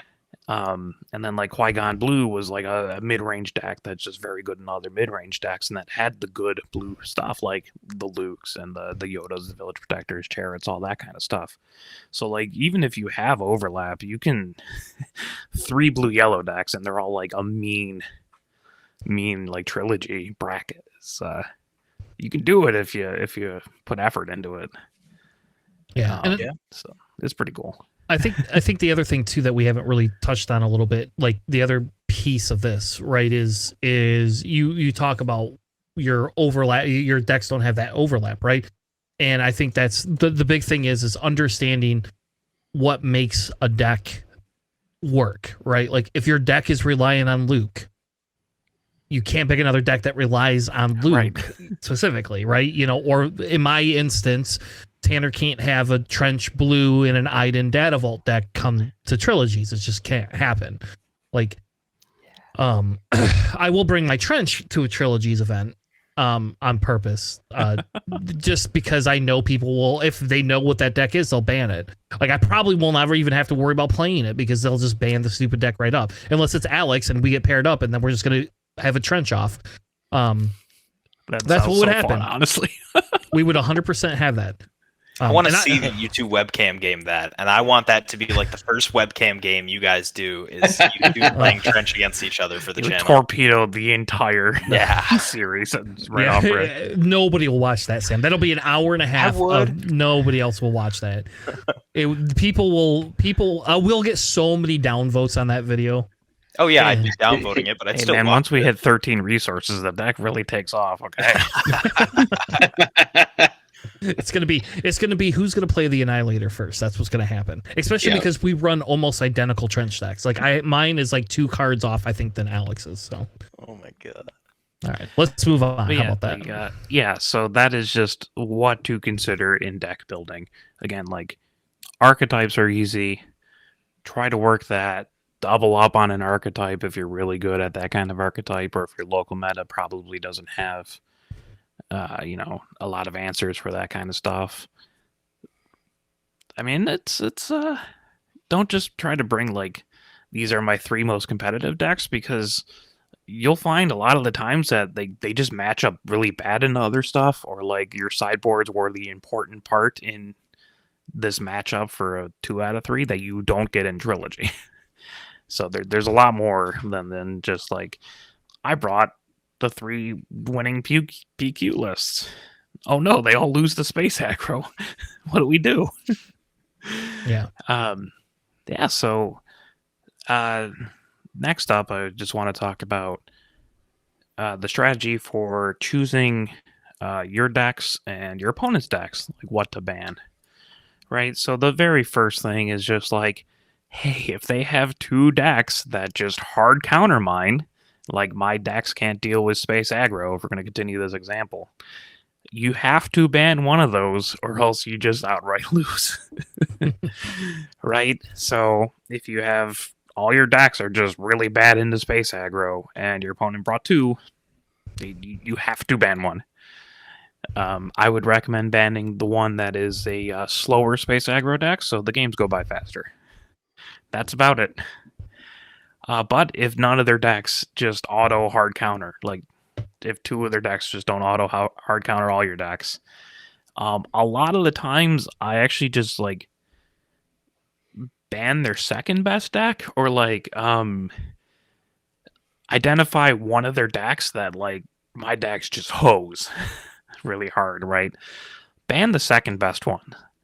Just it's a best 2 out of 3. Just lose the first game to their really, really good deck, and then your other 2 decks just beat up on the other one, and you won the round.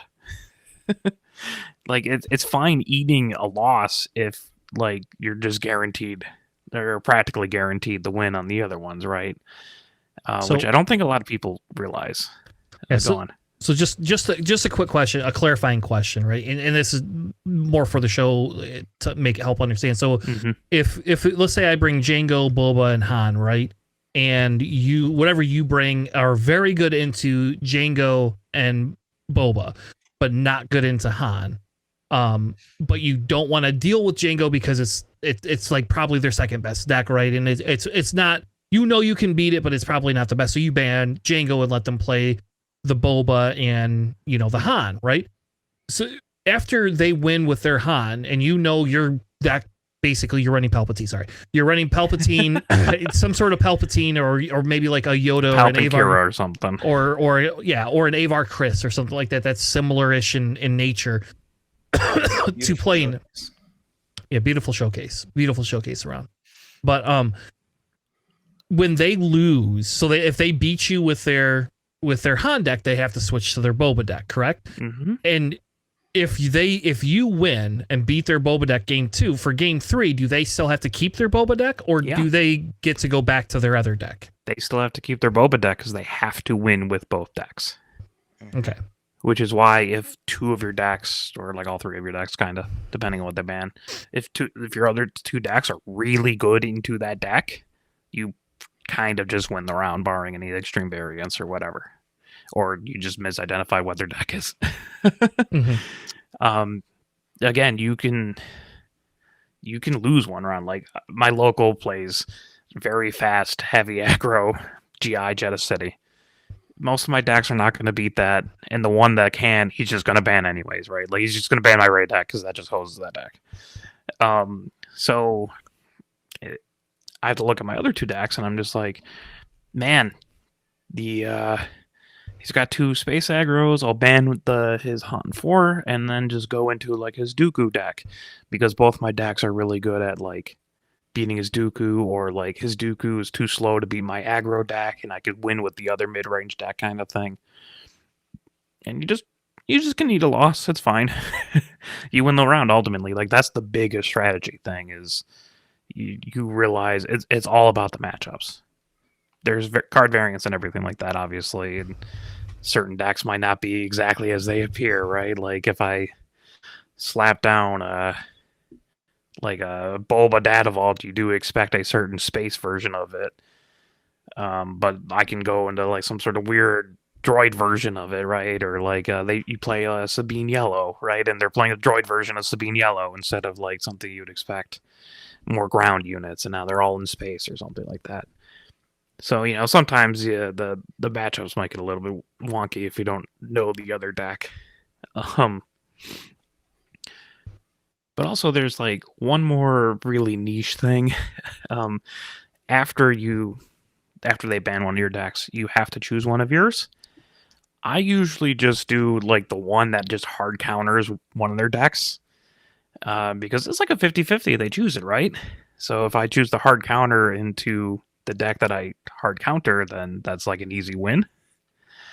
If I don't, well, that deck's out of the way, and I scouted it, or like then I have another game to scout the deck that I'm playing against, right? If I in Tanner's scenario, right, like I lost to the Django deck, but my Palpatine hard counter is their Boba. I choose my Palpatine, hard counter their Boba, but I have a whole game to kind of scout their deck for the other one that might be less of a hard counter into. It's a little bit advanced, but it's more like, oh, this Boba deck doesn't have Overwhelming Barrage because that's in some other deck, so I don't have to worry about that. So now I know that going into my third game, I don't have to worry about that particular card, kind of thing. It's a little bit advanced, but it's more like if you just kind of follow those lines, oh no, 2 of their decks are really bad into mine, I have to ban one. Oh, 2 of my decks just hose his deck, so I'm just gonna ban the second best one, and then you're just like, I need to choose a starting one. Yeah, and so essentially that's my philosophy. The starting one is the one that is more of your toolbox deck if you're running that, or something that you're like, well, if it loses, it loses. So what? I have the other deck that I can, like play. So the funny thing though is on the other side of the fence, like if you reverse the role, like your opponent's trying to do the same thing too, correct? Or should be trying to do the same thing too. Yeah, hopefully. So really then it comes down to who knows the meta, or how many times have we seen Alex's deck and don't know what's in them. That's usually what that comes down to. Yeah. Is there any decks that immediately you sit down at the table and you're like, this is getting banned? No matter what decks you're bringing, you just automatically know, like, this has to go? I wouldn't. IG-88. Oh my god. If we had a Torkoal Mux deck, I would 100% Oh my do gosh, that. yeah. Dr. Afra. It depends on what you're bringing, right? I guess you can go in knowing, like, hey, I'm just really bad into space aggro, so I'm going to ban whatever space aggro deck they bring in. Yeah. Like, that's a consideration, sure, but it's not like Man, I have a personal vendetta against IG-88, so I'm going to ban every IG-88 deck that exists, kind of thing. Or like, I just hate Trench so much, so I'm gonna just ban him just right off rip. Yeah, and that's why you'll lose. Yeah. Yeah, because I think people like if you bring a variety choice, right? Like, so if you bring Trench, like I think if I were to had gone this weekend, I would have had Trench built, and then I would have had my Vader built, and then I would have gone with some other crazy, like pretty hard, like somewhat of a hard aggro. No, I would not have gone with Yoda Red. Kaz Blue, Vader Yellow, and Trench is pretty nasty combos. Yeah, because like I can, like there is no overlapping cards between those three decks at all right now, unless is a capture ship in that Kaz deck? I can't remember. So no. Okay, so then there's no overlap really in any of those lists at all. And if you ban my Trench immediately if every round everybody just bans Trench, you're now going to face two hard aggro decks. So you better hope to God that you have a counter to hard aggro, because that's what's going. Like, I'm just going to win. But the best thing is, Tanner, they have to have two hard counters to your space decks, because you just ban the counter to the space aggro and you just win, right? Yeah. And like, I love that Kaz deck. Like, that's one of the decks I've been playing a lot of lately. Yeah, it's like, nasty. I think it might be a little too event heavy sometimes, and then other times I think like it 11. I don't know. I draw way too many events in that deck. Anyway, that's a side discussion. I don't know why. I always do. Like, I don't need 2 surprise strikes and a breaking in. I just don't. I don't need that. I need There's one. 11 events, and I'll draw 7 of them in the first 3 turns. Yeah. Anyway, let's not divert it to a Kaz. We'll do a Kaz deck tech at some point. Sure. For it. But speaking of bad ideas, also things, there is like some people, probably not seriously, I hope not seriously, are just like, oh, I'm going to bring like Boba and Jango and then just like shove a bunch of garbage into my Boba deck, knowing they'll ban the Boba deck, and then I have 2 really strong decks, and I'm just like, no. Too risky. One, also, if you follow my strategy, just banning their second best deck, you just like ban the Jango, right? And now they have to play with their crappy Boba deck. But like, it's not. No, you cannot rely on your opponent to be tricked. Like, I guess even if like maybe they're super new and they just don't know matchups at all, anyways, and they end up like keeping your garbage deck. Like, decoy decks are terrible. Don't do that. Yeah. Well, it's just funny because I think we should change the logo for our team to like Decoy Duck or something like that. That would be hilarious. I'll get a banner right back here if you guys send me one. I'll put whatever you very guys good want. line of real estate. Really good line of wine, actually, is Decoy, and it has the duck on the front. Would recommend.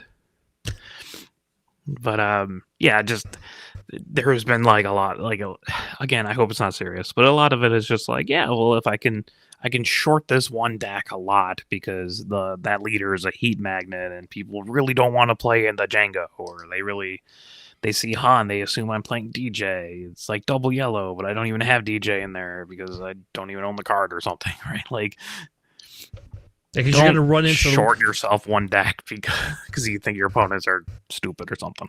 Yeah, you're gonna run into the person like me who will specifically pick that deck and be like, yeah, all right, you're gonna play that deck. Oh, Boba, man, back to the good days of me just wrecking these Boba decks. Like, oh, you brought a Palpatine? Yeah, I brought Palpatine. Yeah, bring Boba on, baby. Come on, let's talk about that. Right? Yeah. So I think the other thing is like the band leader discussion, right? Like, I posted and wanted, like, I asked in a Discord, like, what should I play? And like, ironically enough, I asked that same question that you asked, Sam, about the double aspects, because I just thought, hey, this is a great opportunity. I could play double red, double blue, and double yellow. Like, I could play Sabine Tarkentown, Iden blue, and I can play Han 1 yellow or Boba 1 yellow. One of the two. Like, I have the showcase for Han 1, so it'd probably be Han 1. And like, I thought that was a good idea, but people were like, well, now if the band leaders are just broken still, so they're just going to win. And I was like, my big thing is that if you bring all 3 broken leaders, right, you have to ban one of them, and the other two share common cards. But if you don't know how to play them, if you've never played Boba or you've never played Django, do not pick that bloody leader up and just think you can play it. Like Django is, I'll be honest, Django's a little bit easier to play, I think, than Boba is. Django is kind of a scripted style deck that is it just wants to do two things. It's going to attack a couple of things and exhaust your board. That's all it does. So it's not super hard to play. But if you've never played Boba, do not pick Boba up and just think you can play it. Like that it's a specific play style that people have. Like we have a local named Damien who played Boba 1 until they banned him. To literally the day they banned him, he had every tournament he played it. He is somebody that if brought Boba, I would probably ban that Boba leader just because I know he knows how to play that leader. Like I know that guy is gonna I know Damien and I'm gonna lose to that just because I know he knows that deck inside and out. Like I swear he still plays that deck, like secretly. But don't pick up decks you don't know how to play, I guess is the long story short of it. Like just because you heard something, don't go, oh, I'm gonna play Trench today. Don't do it. You're gonna lose. Or unless you're playing us, please play the Trench because we'll show you how. Yeah. I'll teach you how to play Trench. Yeah. Hey, remember when we had that happen on Discord? Remember that, Sam? Yeah. Yeah, I tried to play it to learn how to beat it, and then we got paired up against each other. Yes, I remember that. Yeah. and then I told you I knew how to beat that deck because I knew who created it, and you're like, oh, you created it, and I was like, well, kind of, not really, but like it's from me. And he's like, is this Tanner? Yeah, yep, it is, fucker. Like I don't use my real name. I never use my real name on Carapace. So yeah. Anyway, let's move on. But also, like, speaking of like Boba, right? Like Boba was banned pretty early on in the game, right? We don't know how the new cards interact with Boba, right? They're like, I wouldn't advocate bringing Boba back. I think it's funny if we don't, but like, you don't know, like, there might just be really good things into Boba or Django, right? Like, with your boards going wider, like Django might be less good or whatever, right? Like a lot of it's like, hey, just because they're banned doesn't actually mean like you can build a best deck. And even if you do build an incredible deck with one of these banned leaders, that's one game I lose and I just beat the other two, right? Like you can just pound me all you want if you got like a really good like yellow Django deck, because my other couple decks are probably just going to beat the other deck you bring. And the other one I don't ban, right? Mm-hmm. So people don't realize the one game loss is like a lot of the secrets in this. Like I don't care if I lose one game if my other two decks are just like an auto win in your other one. There's so many rounds where I'm just like, okay, yeah, cool. Well, that game's out of the way. 10 minutes spent. Let's play the real games. Yeah, and I think that's funny because if we were playing this in X-Wing world, if you brought Torkoal Mux in your list, I would just ban that list. Like I think I would just be done. Like I don't even care if like it's not that great of a list. I would just ban it. Like that would be if you want to troll Tanner in X-Wing, fucking run Torkoal Mux. Actually, I should edit that out because I do play leagues online, and the last thing I need is for somebody to run Torkoal Mux against me. Oh yeah. It's not even that bad. You just hate them for no reason. I do not like Torkoal Mux, so we'll get into that story another time. We could tell old X-Wing stories at some point. We can enlist Sam into all of our X-Wing glory. I want to learn back in the day. Well, if you want to learn, we'll teach him how to play. Yeah. But yeah, like that's kind of like the points that I have. I mean, like, please continue the discussion if you have like more things you would like to talk about for Trilogy, like my reasonings for things, or does it all make sense to you guys? Hopefully I made it make sense. Well, we'll start with JJ. JJ, what are your thoughts? Do you have anything that you wanted to add towards it? Well, the other part of it too is like, kind of piggybacking off about, not going to the list that you're not familiar with. Definitely, stick with your wheelhouse. I mean, it is very easy if you are a control player. It is very easy to get control decks or 3 different control decks that have different cards. You just got to look at some of the less effective options and make sure you balance it across the 3 decks.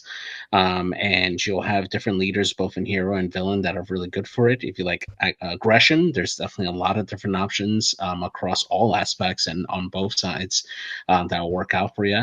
I mean, take a look at cards that you normally haven't looked at before. Even stuff that may have a negative drawback like bounties. Sometimes those work. If you're able to push the damage through on your opponent on early, even if you're giving them a benefit if they end up taking it out, sometimes it's worth it, right? Especially if your opponent doesn't have enough time to really take advantage of it. So, I definitely go with stuff that you're comfortable with. Go with decks that you have practice with, that you understand how they work, and you'll be surprised how many cards are available that will provide you different options that you may have not thought of before, that fit into that particular deck. It doesn't make it as efficient as it used to be, but it still works for what you need it to, because your opponent is also going to be in that similar situation where they're not going to have 3 ultra efficient decks all the time. So definitely, play around with it. Go with what you like. So Yeah, and like talking about it too, right? Like if you have a force base or are using the force mechanic, a lot of decks aren't running Shatterpoint, but they're still running things like Fell the Dragon or Rival's Fall or something like that. Like consider if you have a force base, like, oh, if I want removal and I don't like the Fell the Dragons are in my not force deck, you can just run Shatterpoints, right? Like that is exchanging it for what is perceived as like a slightly weaker card, to JJ's point, but like it kind of functionally does whatever, the same thing, right? So you can save the fells or the rivals for the other decks while you keep the Shatterpoints. So you're telling me there's a chance I can run 2 hard control decks? Yes, I'm excited. All right. Heck yeah. You can try. Just kidding. Sam, do you got any other things to add or talk about strategies? I mean, I definitely think that I'm going to build 3 or 6 decks total. I think 3 of them are going to be double aspect decks, and I already know what they'd be. It would be Fennec Yellow, Yoda Blue Force Base, and most likely Vader 1 Red, and just see how those go, because I already have some great ideas for both of them. But if I was doing like real decks, the 3 that I usually run for Trilogy is Yoda Red, just because that's my main deck. I just have to do it. I have Boba Datavault, and then Vader Yellow, because all of those decks are decks that I've practiced with, decks that I have extensively played against and tested and done whatever, because I didn't want to lose to Tanner again after he brought Boba Datavault and just get demolished. So I think all of those are extremely viable decks, but it is very easy to just pick up a meta deck like Hanfor Tarkentown and go, yeah, I'm not using very many hero yellow and I'm only using some red. I'm just going to slam that in my Trilogy as my 3rd spot and just call it good. So while that is good, I wouldn't necessarily do that unless you have a lot of reps beforehand. But this is a very easy mode to practice for, especially online. But I don't know. That's just me. So Sam, with those 3 decks, if I ban Yoda, what do you do into my aggro decks? Cry a little bit, and then I try and I haven't Because all actually 3 of built those that. seem a little bit weak into aggro, right? Probably. I don't so know. I haven't tested. that seems like that might be kind of rough for Yeah, you. that's entirely possible. So just like think of that, like, because those are very strong decks, right? Like they're good decks, Mhm. but also they might share weaknesses. Like I think like a fast aggro deck, or like I can ban your like Yoda deck, and like I don't think Boba Datavault has enough like staying power for a particular deck or whatever. Or like if I ban Vader, then you got 2 slower decks, right? So like it just seems a little bit. Those are the things that you'd have to consider than just bringing like, hey, I played these 3 decks a lot; they're proven.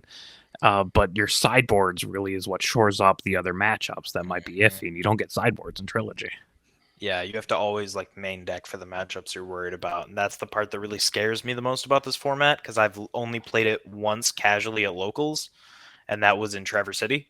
So I want to try and practice more locals, which I'm just gonna sit there and complain to Tanner every night and be like, "Hey, let us play Trilogy. Hey, let us play Trilogy," over and over again until he does I it. offered it. Nobody wanted to play it but me. I'll do it. For our Trilogy, like Store Showdown, I brought Security Complex Ray, I brought Gar Saxon EC Hell, and Mike has Blue Deck. Mm. And that's raw for your opponent to try to ban things. Like JJ, what would you ban out of my 3 decks there? I'm going to ask you all that. Think about what deck you would ban. Like whatever you're bringing and what like deck you'd ban. Because those I think seem to be very hard matchups for my opponent. Just in general. Repeat the decks. It was Ray Security Complex, Kaz Blue, 30 health, and Garsaxin ECL. I think Ray, honestly, just because the amount of restore just would drive me insane. Ray is probably the most toolboxy out of them as well. I'd go Gar, because I feel like that'd be the matchup I'd be most worried about. I'd let you do Ray, because I know you're just going to go Ray probably off the bat and restore the crap out of me and just beat me there. And then do your little strategy of just try and see if you can beat the second deck twice, you know? You think you can beat my Kaz Blue deck twice? I can try. I can open fire those Falcons. Not if they have R2D2, but sure, yeah. I mean, like, sure. If I don't ban Yoda. True. Right, like, I don't know what you'd ban out of those 10, or you know those decks a little bit better than I think JJ and Sam do, but I try to make that very difficult on my opponents. And look at that, they all share blue. Actually, one of them is double blue, so it's even more blue. But they all play very differently. 3 double blue decks. Done. Yeah, so that's the kind of, like, it's not me bringing, like, these are my 3 best decks. I'm just like, these cause so much chaos for all my opponents that they probably aren't bringing 3 decks that are able to beat all these twice. Yeah, based on the decks I would probably bring, I would ban your Kaz deck, to be perfectly frank. Like, yeah. I think, like, the Ray you take the chance on, and the Gar doesn't bother me. Like, the Gar doesn't... I don't feel scared by the Gar, personally. So, he can get fast, man. He can. Fast out of nowhere. But, no, I agree with you, but based on what I normally would bring to that type of a tournament, I would feel Gar is not the matchup I'm concerned about as much. Right. And I would be very concerned about Kaz, because Kaz's spike damage is higher. So if you choose that as a second deck, that deck has the probability of the spike damage that other decks are not going to have out of hand for the most part. In my head is just like, oh, it's Tanner. He brought, I don't know, like, Iden or Kira or something, and Boba Data Vault and, like, Trench, right? So I'm just I can't do that. I would bring Iden. I would bring Iden. So in this scenario, it would either be Iden or Trench, and then it would be like Vader. And I probably would honestly have the Kaz too. So like, you would probably just ban my Kaz deck as well. But I would probably bring. I would either bring Iden, Vader, or Iden, Vader, or Boba Data Vault, the new Boba Data Vault, or I would bring Iden, Vader, and Kaz. That was what I was considering. For green, baby. Yeah, let's get it. Then, I mean, my Raid deck's not bad into space aggro by any means, but yeah, just like, I'll probably take out like a Vader or something. Who knows? Try to make that a little bit difficult. But yeah, it's those kinds of matchups that I think is very interesting in this game, and like very interesting to try to make my opponents do stuff. Like, cause like Kaz Yellow is just like the fastest deck that I got, right? So that's just very hard for most decks to deal with. The Garsaxin ECL is very good into most mid range. And like it can get pretty nasty. Like that's a hell of a deck. And like also Ray Security Complex, right? That is my like toolboxy. It is just outlasted, restores. As long as you're not playing like a super hard control deck, it does pretty well. But even then, like I have Vigilance at 4 and can hopefully try to win a little bit that way. But I try to just ban the hard control deck. So yeah. That's the kind of thought process that I was trying to go for here for these kinds of examples. Yeah, and I think maybe as a proof of concept, we could record the games over the course of the next month. Like we could all submit lists, and not to each other, but like submit them privately and say these are what we're going to play. This is what's in the list, and then we could schedule games and record. We could record them if we wanted. That'd be fun. Sure. And then just do like a little mini tournament with the 4 of us. Mini round robin trilogy. Yeah. That'd be fun. Let's do it. Pretty soon we'll have an XTC of. No, stop it. No. Well, all right. Well, that's enough. That's our trilogy discussion. If you have comments and you want to make them, or you have thoughts, hey, comment on the video. Let us know your thought process on this and anything you liked or disliked about the video. With that being said, we're going to wrap up for tonight. We will be back next week with some card previews. We are going to do card previews for next week. So there are some stuff that I kind of wanted to go over this week, but the trilogy just felt better, and like the card previews will always be there. I'll be honest, I'm not done with Legends of the Force meta right now. Like, I'm having a hard time carrying. Like, I feel like Alex for once. Like, normally this is not me. Normally I'm insanely excited, and maybe it's because I won the PQ, right? And so like now I'm actually like digging into stuff that's not meta. I'm playing all this weird stuff that I had not played before. Game's like so much more Blue. fun. Let me tell you. Yeah, and so like now I'm playing other stuff, and like there's a Vader deck that I've been messing around with that I really genuinely like, and not Yoda. No, Yoda's now meta, by the way. You no longer can claim Yoda's off meta, but so anyway, so I'm still not. I don't feel this is completely solved. So it was really hard for me to be into all of the previews. So there is a couple of really awesome previews that is really going to make that trench deck sing even more. Like, I'm going to have a hard time keeping it even at 54 cards. I'm going to tell you all right now. There's some stuff coming out for it. But anyway, I promise you we will do like an all trench show at some point. So we will have like an all trench show, and don't worry, we won't have Sam or JJ, and Sam don't have to be tortured by that. It'll just be me and Alex and a couple of other people that like to play trench, and we'll do a trench show. But I wanted to wait till we got more plot cards, because I really am interested to see what we get plot wise before I say trench is the leader everybody should be playing next set. Buy your showcases now, folks. Yeah.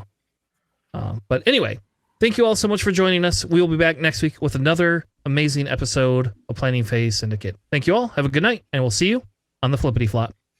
Have a good night, everybody. Thanks for listening.